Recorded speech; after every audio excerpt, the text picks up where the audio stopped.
The Elmont ecosystem has a massive psychological problem. We have some of the most beautiful full-frame sensors of this planet, but almost every single lens option requires you to carry a literal brick around your neck. When Panasonic released the S9, they promised us the ultimate pocketable, everyday creative tool.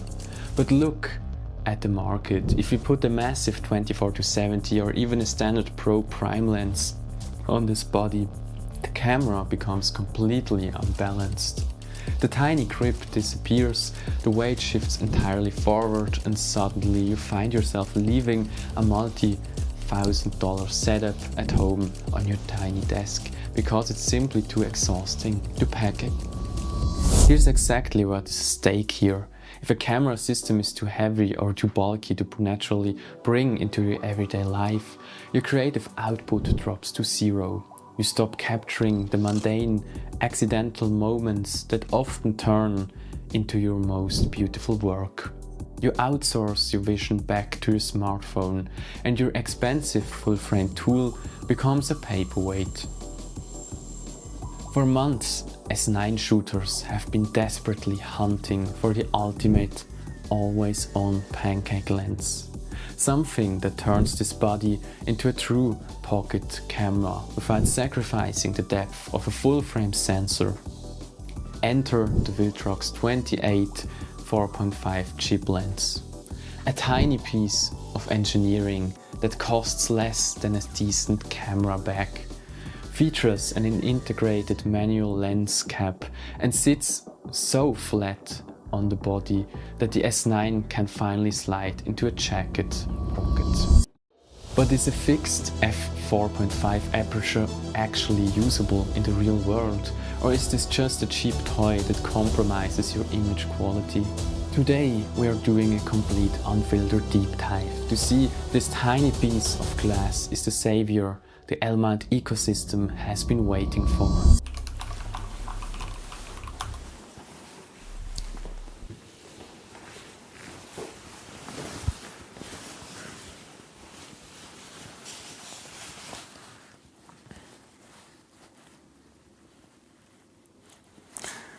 State your name and your primary camera system for the record.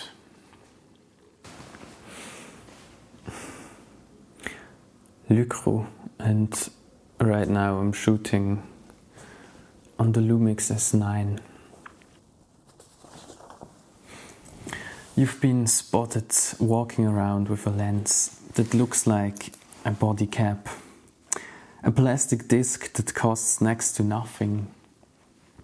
Are you seriously putting a cheap chip lens on a full-frame premium sensor?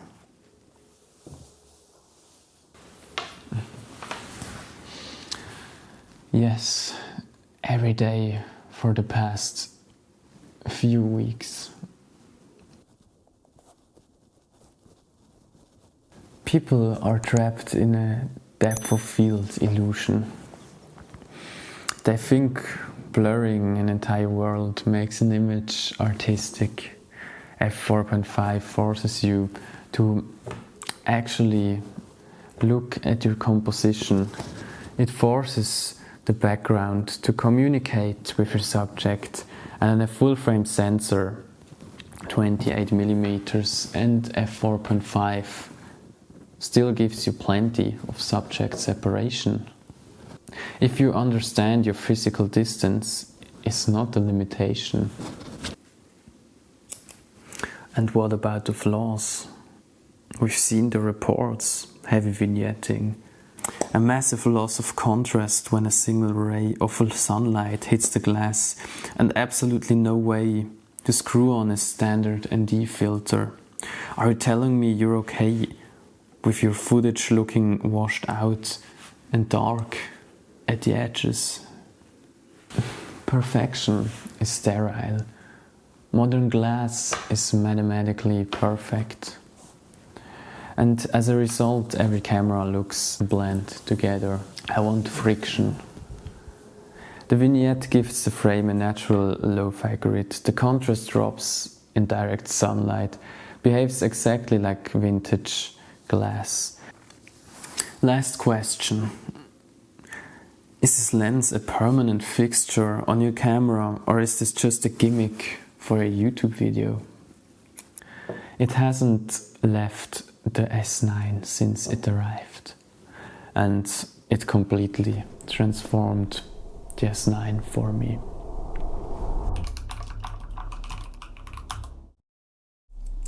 Let's step away from the interrogation light and break down what this thing actually is. This is the Viltrox 28mm f4.5. Physically calling it a pancake lens feels like an understatement. It is a chip lens, essentially a body cap with an optical group buried inside it.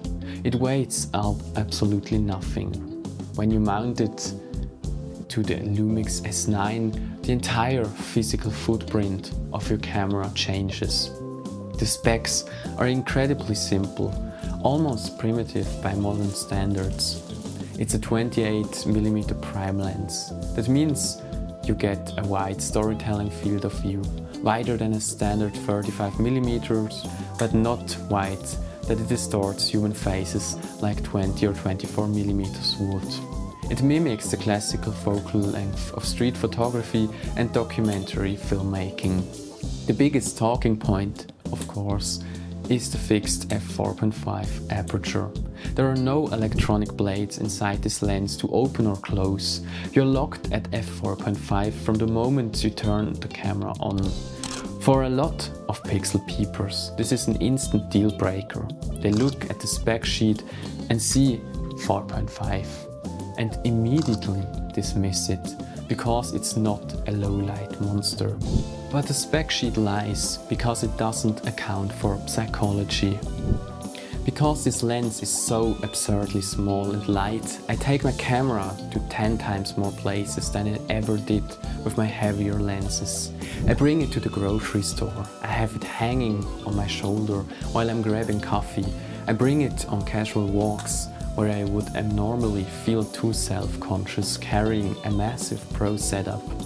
The ultimate specification of any camera gear is its portability.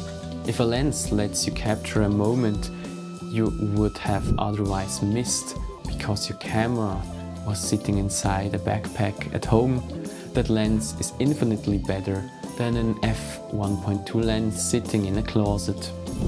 Another incredible mechanical feature of this lens is the built-in manual lens cap. There is a tiny slider on the front element. You slide it over and the glass is protected. You slide it back and you're ready to shoot. If you've ever lost a lens cap in the grass or fumbled around in your pockets trying to find where you put it while a moment passes, you know how liberating this design is. It turns the camera into an instantaneous tool. Lift, slide and shoot. When you take the setup out into the streets for photography, the Lumix S9 combined with this Viltrox lens turns into an absolute powerhouse, but in a completely unconventional way.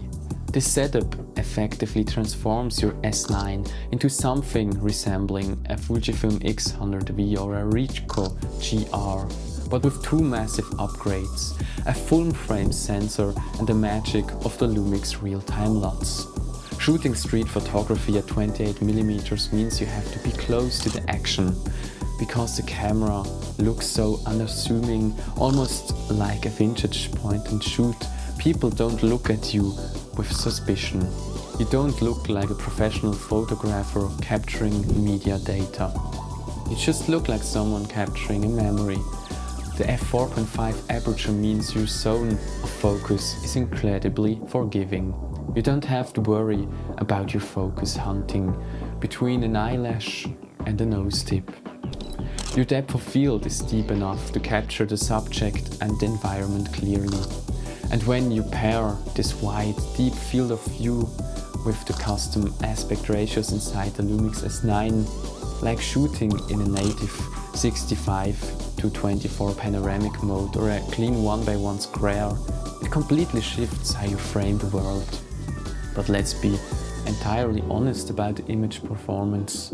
This lens has a distinct, unmistakable character.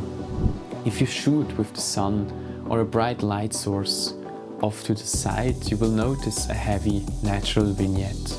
The corners of your frame will darken significantly.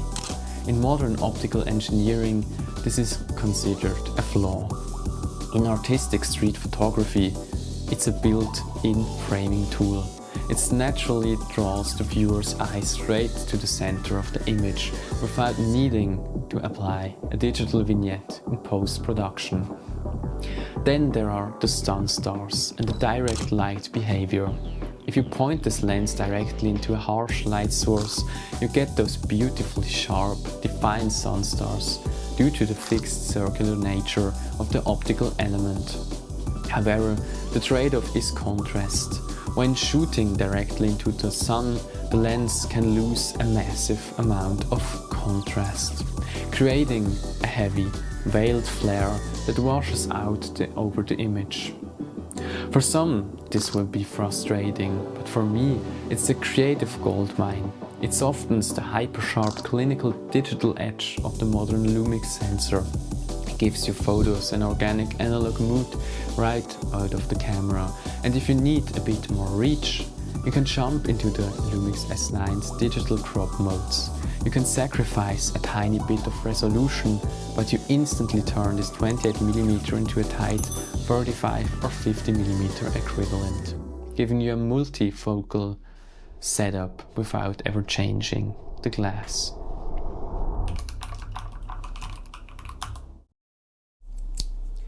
Now let's talk about the video, because this is where the workflow gets incredibly interesting. Can you actually shoot cinematic video with a fixed f4.5 chip lens? The answer is absolutely yes, but you have to completely change your approach to the post-production process. First, the mechanical performance. The autofocus of this Viltrox lens is shockingly snappy.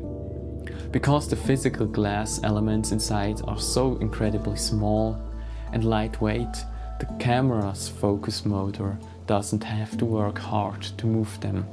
It locks onto faces and eyes instantly, making it a dream for run-and-gun shooting or casual vlogging. Combined with the legendary sensor stabilization inside the Lumix S9, you can walk down the street holding the camera with one hand and get footage that looks completely stable, fluid and natural. The S9 stabilization system pairs perfectly with the wide 28mm focal length, smoothing out micro jitters effortlessly. But let's look at the footage completely honestly. It's a razor-sharp, pristine and clinically perfect as a massive $1,000 Pro lens. Absolutely not. If you zoom in 400% on the monitor, you will see softness in the corners and you will see that vintage style contrast drop when you face the light. But this lens isn't trying to be a cinema prime, it's trying to be a lifestyle lens.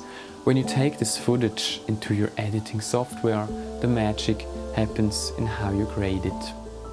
Because the lens naturally softens the digital perfection of the sensor, it provides an incredible canvas for a textured film style color grade. If you use a clean, structured grading pipeline, like a modular system that lets you control your exposure, balance your contrast lanes and dial in constant grain, this footage completely transforms. It snaps into a rich analog aesthetic that looks like it was shot on an old 16 or 35mm film stock rather than a modern mirrorless camera. I've put my exact personal post-production pipeline and grading setup down in the description below if you want to skip the technical editing headache and give your S9 footage that immediately textured soul. Now there's one major physical limitation you need to be aware of. There are no filter threads on the front of this lens. Because of the manual lens cap design, you cannot simply Screw on a traditional variable ND filter to control your exposure in bright sunlight. For video creators who strictly adhere to the traditional 180-degree shutter rule, this sounds like a disaster. But on the Lumix S9 I easily work around this, because the aperture is locked at f4.5, you aren't letting an overwhelming amount of light into the sensor like you would at f1.4. In extremely bright outdoor conditions, I simply crank up my shutter speed or lower my base ISO. Yes, you lose a tiny bit of natural motion blur if your shutter speed goes up to 1/200th or 1/500th of a second, but at 28mm the motion is wide enough that the viewer rarely notices the lack of motion blur. It's a minor creative compromise that I am completely willing to make in exchange for having a camera system that weighs less than a pound and fits in my pocket. Now we enter the realm of pure, unadulterated experimentation. If you think a fixed f4.5 chip lens is weird, wait until you see what happens when you modify it. I want to give a massive shout out to All Cinema here on YouTube for pioneering this absolute insane and brilliant experiment. He discovered that because the front element of the Viltrox 28mm is so incredibly small and sits flush with the casing, you can actually mount a cheap mobile phone anamorphic lens adapter directly in front of this full-frame lens. Think about how ridiculous this is. You're taking a tiny budget-friendly chip lens designed for mirrorless cameras and clamping a lens meant for an iPhone right in front of it. But when you rig this up on the Lumix S9, you instantly create the smallest, most compact and cheapest full-frame street-style anamorphic camera setup in existence. The visual result of this mod are pure joy. The moment you drop an anamorphic adapter in front of the Viltrox glass, your image stretches horizontally. When you de-squeeze that footage in post-production, you get that ultra-wide cinematic widescreen aspect ratio, accompanied by beautiful horizontal blue streak flares whenever a light hits the lens. The natural contrast drop and the flare characteristics of the Viltrox lens combined with the mobile anamorphic glass to create a chaotic, heavily textured and visual style that looks completely unique. It feels gritty, alive and unoptimized in the best way possible. However, because you are stacking mobile glass in front of a full-frame sensor, you have to be mindful of your boundaries. This mod is not a perfect optical system. The focus range becomes quite limited. If your subject is too far away from the lens, the image will lose its sharpness and begin to fall apart at the edges. But if you know what your limitations are, if you stay within that sweet spot of medium to close-up distance, it is an absolute blast to shoot with. It turns the process of filmmaking back into a game of curiosity and experimentation, rather than a rigid technical exercise. It's proof that you don't need Hollywood budgets to get an anamorphic character. You just need a bit of creativity and the willingness to break the rules. At the end of the day, the Viltrox 28mm f4.5 chip lens is not going to win any optical engineering awards, and it shouldn't. That's completely missing the point of why this lens exists. What this tiny piece of glass actually does is solve the fundamental design flaw of the Lumix S9 ecosystem. It finally makes the camera small. It strips away the pretense, the heavy cages and the giant glass elements, and the technical anxiety of filmmaking. It turns a full-frame mirrorless camera into a fluid, responsive extension of your everyday life. When you use this lens for photography, it gives you a quick, tactile experience that rivals the best street photography cameras on the market. But with the unparalleled customization of Lumix color science, when you use it for videography, it forces you to embrace creative limitations. Softer textures and organic flaws. Qualities that inject a real human soul back into a cold digital sensor. And when you open yourself up to experimentation, whether that's playing with diopter macro glasses or rigging up the old cinema Anamorphic Mod, it reminds you why you fell in love with holding a camera in the first place. If you own a Lumix S9 or any L-mount camera and you find yourself leaving your gear at home because it's too heavy or too precious to carry around, stop saving up for the next massive pro lens. Spend a tiny fraction of that money, grab this little chip lens, mount it to your camera and leave it here. Stop worrying about the technical perfection of the frame. Simplify your pipeline and protect your creative time and just focus on the story. Go make something beautiful. See you in the next one.